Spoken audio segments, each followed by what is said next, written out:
இந்த ராஜ்யத்தின் மேன்மைக்காக வாழப்போகும் இவனது நாமம் வீரசிம்ம காடவராயன்.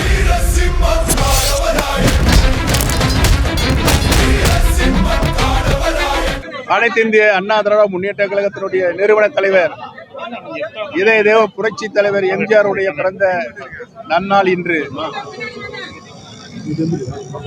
ஏழை எளிய மக்களுக்காகவும் அடித்தட்டில் இருக்கின்ற மக்களுக்காகவும் அனைத்து இந்திய அண்ணா திராவிட முன்னேற்ற கழக அந்த மாபெரும் இயக்கத்தை புரட்சி தலைவர் அவர்கள் உருவாக்கினார்கள், நிறுவினார்கள். தொண்டர்களுக்காக உருவாக்கப்பட்ட இந்த இயக்கம் மாண்புமிகு புரட்சி தலைவர் எம்ஜிஆர் அவர்களாலும் புரட்சி தலைவி மாண்புமிகு அமரலாலும் தொண்டர்களுக்கான இயக்கமாக இந்த இயக்கத்தை யாராலும் வெல்ல முடியாத இயக்கமாக உருவாக்கி தமிழகத்தில் புரட்சி தலைவர் அவர்கள் 3 முறை யாராலும் அசைக்க முடியாத முதலமைச்சராக நல்ல பல திட்டங்களை நாட்டு மக்களுக்கு அர்ப்பணித்தார்கள். புரட்சி தலைவருடைய மறைவுக்கு பின்னால் இதயம் டாக்டர் புரட்சி தலைவி மாண்புமிகு அம்மா அவர்கள் அனைத்து இந்திய அண்ணா திராவிட முன்னேற்ற கழகத்துடன் நிரந்தர பொதுச் செயலராக பொறுப்பேற்று 30 ஆண்டு காலம் கழகத்திற்கு வந்த சோதனைகள், வேதனைகள் இவையெல்லாம் தாங்கி இந்த இயக்கத்தை மாபெரும் இயக்கமாக உருவாக்கி வளர்த்தெடுத்தார்கள் என்பதுதான் அனைத்து இந்திய அண்ணா திராவிட முன்னேற்ற கழகத்தினுடைய வரலாறு. அந்த வரலாற்றை உருவாக்கிய இருவரும் தலைவர்களுடைய நினைவாக அனைத்து இந்திய அண்ணா திராவிட முன்னேற்ற கழகத்தினுடைய தொண்டர்களும் பொதுமக்களும் மகிழ்ச்சியாக இன்றைக்கு கொண்டாடி கொண்டிருக்கிறார்கள் என்பதை நான் இந்த நல்ல நேரத்தை தெரிவித்துக் கொள்ள கடமைப்பட்டிருக்கிறேன்.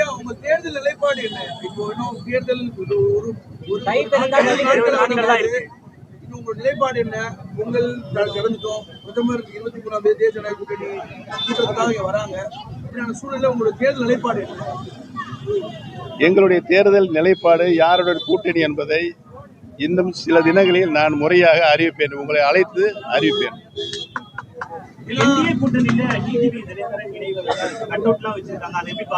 நீங்கள் அவர்களிடம் தான் எனக்கு கேட்க வேண்டும்.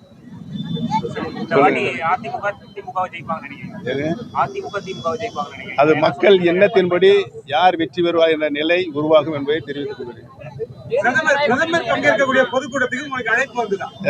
பிரதமர் பங்கேற்க இருக்கக்கூடிய பொதுக்கூட்டத்துக்கு உங்களுக்கு அழைப்பு வந்து அல்ல, வரவில்லை. இப்போ உங்களை சுத்தி நிறைய ஸ்பெஷலைசேஷன் சொல்றாங்க. அவரு தனியா கட்சி ஆரம்பிக்க போறாரு, அல்லது அவரு இந்திய அலைன்ஸ்ல அவரு பார்ட்டிசிபேட் பண்ண போறாரு. ஏற்கனவே நான் இதை மிக தெளிவாக சொல்லிவிட்டேன். நான் எந்த ஒரு புதிய கட்சியும் ஆரம்பிக்க போவதாக இல்லை. அனைத்து இந்திய அண்ணா திராவிட முன்னேற்ற கழகத்தினுடைய புரட்சி தலைவர் எம்ஜிஆர் அவர்கள் இந்த இயக்கத்தை உயிரோட்டமுள்ள இயக்கமாக உருவாக்குவதற்கு கழகத்தினுடைய சட்ட விதியை உருவாக்கினார்கள். அந்த சட்ட விதியின்படிதான் புரட்சி தலைவர் எம்ஜிஆர் அவர்களும் புரட்சி தலைவி மாண்புமிகு அம்மா அவர்களும் கழகத்தை 50 ஆண்டு காலத்துக்கு மேலாக வளர்த்தெடுத்தார்கள். இதுதான் வரலாறு. அந்த கழக சட்ட விதிக்கு இன்றைக்கு ஊறு ஏற்பட்டிருக்கிறது.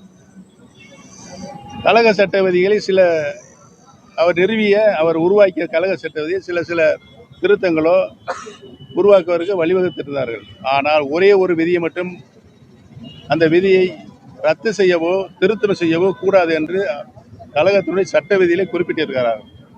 அது என்னவென்று சொன்னால், கழகத்தினுடைய பொதுச் செயலாளரை மற்ற இயக்கங்களெல்லாம் கீழிருந்து கிளைக்கழகத்திலிருந்து தேர்தல் நடைபெறும். ஆனால் அனைத்து இந்திய அண்ணா திராவிட முன்னேற்ற கழகத்தினுடைய பொதுச் செயலாளர் என்ற தலைமை பதவியை அனைத்து இந்திய அண்ணா திராவிட முன்னேற்ற கழகத்தினுடைய தொண்டர்கள், அடிமட்ட தொண்டர்கள், விசுவாசமிக்க தொண்டர்களால் தேர்தல் மூலமாக தேர்வு செய்யப்பட வேண்டும். இதுதான் கழகத்தினுடைய சட்ட விதி.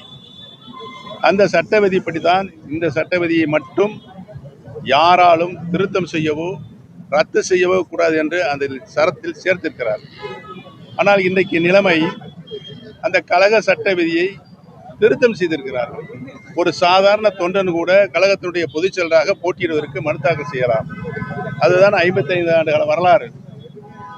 ஆனால் இன்றைக்கு கழகத்தினுடைய பொதுச் செயலாளரை தேர்ந்தெடுப்பதற்கு 10 மாவட்ட கழக செயலாளர்கள் முன்மொழிய வேண்டும், 10 மாவட்ட கழக செயலாளர் வழிமொழிய வேண்டும் என்று உருவாக்கி திருத்தம் செய்திருக்கிறார். இது புரட்சி தலைவர் எம்ஜிஆர் அவர்கள் அனைத்து இந்திய அண்ணா திராவிட முன்னேற்ற கழகத்தினை ஒரு மாபெரும் இயக்கத்தினை உருவாக்குகின்ற பொழுது இந்த சட்ட விதியை ரத்து செய்யவோ திருத்தம் செய்யவோ கூடாது என்ற அந்த அஜெண்டாவிலே சேர்த்திருக்கிறார்கள். இதை எதிர்த்து தான் நாங்கள் இது உள்பட பல பிரச்சனைகளை ஒரு 6 வழக்குகள் உச்சநீதிமன்றம் வரை சென்றது. உச்ச நீதிமன்றத்தில் இந்த 6 வழக்குகளையுமே கம்பைன் பண்ணி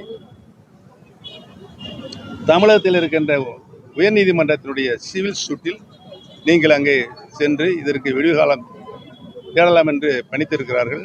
அதன் அடிப்படையில் இன்றைக்கு இந்த வழக்கு சிவில் சூட்டில் உயர்நீதிமன்றத்தில் சிவில் சூட்டில் நடைபெற்றுக் கொண்டிருக்கிறது. அதில் நாங்கள் எங்களுடைய நியாயத்தை, இந்த இயக்கம் எதற்காக தொடங்கப்பட்டது, யாரால் தொடங்கப்பட்டது, அதற்காக கழக சட்ட விதியை உருவாக்கிய தலைவர் என்ன சொல்லியிருக்கிறார்கள் என்பதெல்லாம் நாங்கள் அங்கே வாதாடி கொண்டிருக்கிறோம். தொடர் சட்ட போராட்டத்தை நடத்திட்டு வரீங்க, வெற்றி கிடைக்கும் நம்புறீங்களா? உறுதியா கிடைக்கும்.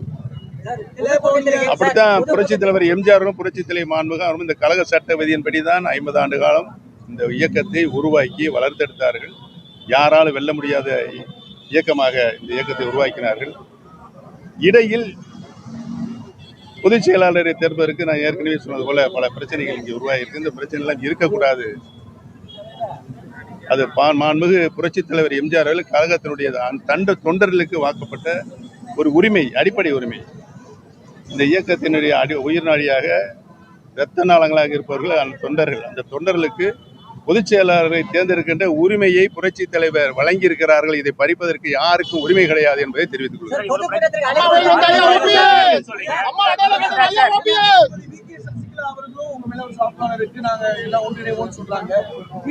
நான் ஏற்கனவே இதை பலமுறை சொல்லிவிட்டு இருக்கிறேன். அனைத்து இந்திய அண்ணா முன்னேற்ற கழகத்தில் பிரிந்திருக்கின்ற சக்திகள் அனைவரும் இணைய வேண்டும் என்று தான் சொல்லியிருக்கிறேன்.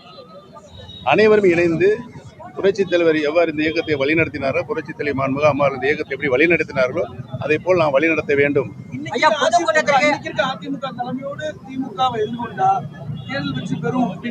முடியாது.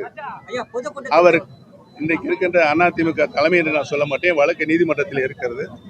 எடப்பாடி பழனிசாமி என்னைக்கு கழகத்தினுடைய பொதுச் செயலாளராக சட்ட விதிகளுக்கு மாறாக இல்லீகலாக முறையற்ற முறையில் தேர்வு செய்து அவர் பொறுப்பேற்றுக் கொண்ட இதுவரையில் 11 தேர்தல்களில் அனைத்து இந்திய அண்ணா முன்னேற்ற கழகம் தோல்வித்தான் கண்டிருக்கிறது. ஒரு தேர்தலை வெற்றி பெறவில்லை. பொதுக்கூட்டத்திற்கு அழைப்பு வந்தால் பங்கேற்பீங்களா? 23ஆம் தேதி அன்று பொதுக்கூட்டத்திற்கு அழைப்பு வந்தால் பங்கேற்பீங்களா? பொதுக்கூட்டத்திற்கு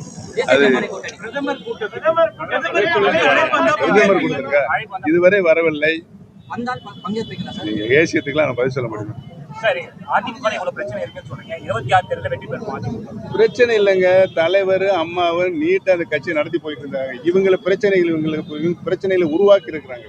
அந்த பிரச்சனையை உருவாக கழக சட்ட விதிக்கு புறம்பானது என்பது நாங்கள் நீதிமன்றத்தில் வழக்காடி தேர்தலை சந்திக்கும் போது வெற்றி பெறும் நினைக்கிறீங்களா? யாரு நீங்க பிரச்சனை எல்லாம் சரி பண்ணிட்டு அப்புறம் கனவு கண்டுக்கிறீங்க? கனவு நனவாகிறதே நான் இப்ப சொல்லிட்டு இருக்கிறேன். அனைத்து இந்திய அண்ணா முன்னேற்ற கழகத்தில் பிரிந்திருக்கின்ற சக்திகள் அனைவரும் இணைய வேண்டும். சர்வாதிகார போக்கில் நான் இவரை சேர்க்க முடியாது, அவரை சேர்க்க முடியாது, இவரை சேர்க்க முடியாது சொல்வதற்கு யாருக்கும் அதிகாரம் கிடையாது. அண்ணா எப்படி கட்சியை வளர்த்தார், புரட்சி தலைவர் எப்படி கட்சியை வளர்த்தார், மாண்புமிகு அம்மா அவர்கள் எப்படி கட்சியை வளர்த்தெடுத்தார் என்பதெல்லாம் கடந்த கால வரலாறு. அதை பார்த்து படித்து புரிந்து கொள்ள வேண்டும் என்பதுதான் நான் இன்றைக்கும் சொல்லிக் கொண்டிருக்கிறேன்.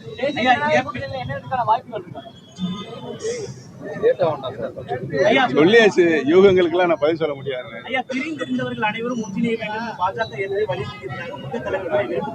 ஆமா, அதே மனப்பான்மையில தான் பாஜக இப்பவும் இருக்குன்னு நினைக்கிறீங்க? அதே மனநிலையில பாஜக இருக்கா? இல்லைங்க, யாரு நல்ல ஐடியா புத்திமதி சொன்னா கேட்கணும். கேட்கறவங்க கேட்கலன்னு நான் என்ன செய்வேன்?